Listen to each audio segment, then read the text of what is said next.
ଆଉ ଗୋଟେ 9:30 बेले दुईटा रिपोर्ट आसीथिला सेथिरे तांकर थिला जे दिन 2:30 बेले आमर ब्लॉक पाख कोचिलाखाई मठ आगरू गोटे ग्रामर मोटरसाइकल एवं बजार मुख्य बजार भेटनारी ऑफिस पाख मुख्य बजार पाखरु गोटे मोटरसाइकल दुईटा मोटरसाइकल कई दुर्वृत्त चोरी करी नहीं जाइछथि।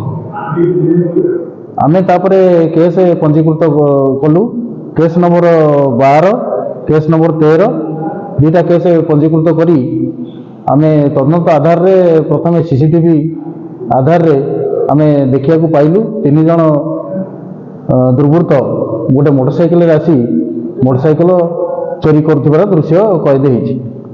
से आधार रे आमे ताको लोकल सोर्स रो ये नहीं आमे जानिया को पाइलु आम संतरा ग्रामर 2 जण जो माने हेले मंगू ओरफ उल्लास बेहरा सीपी ओरफ जयप्रकाश बारी आउ जड़े आमर लक थाना एरिया पिपल गाँव कालिया ओरफ कालनी बेहरा यही 3 जण आसी गाड़ी चोरी करिसेंती।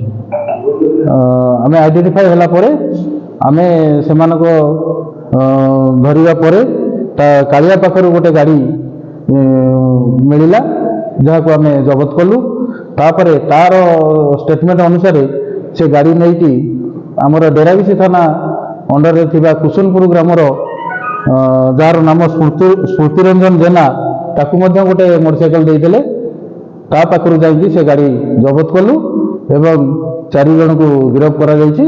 आज कोर्ट चालान करा जाउछि। अपराधिक मामला जनक नार अछि से जी मंगू ओरफ उल्लास बेहरा आउ एमाने समस्ते ताको सहित मिसी काम करछथि।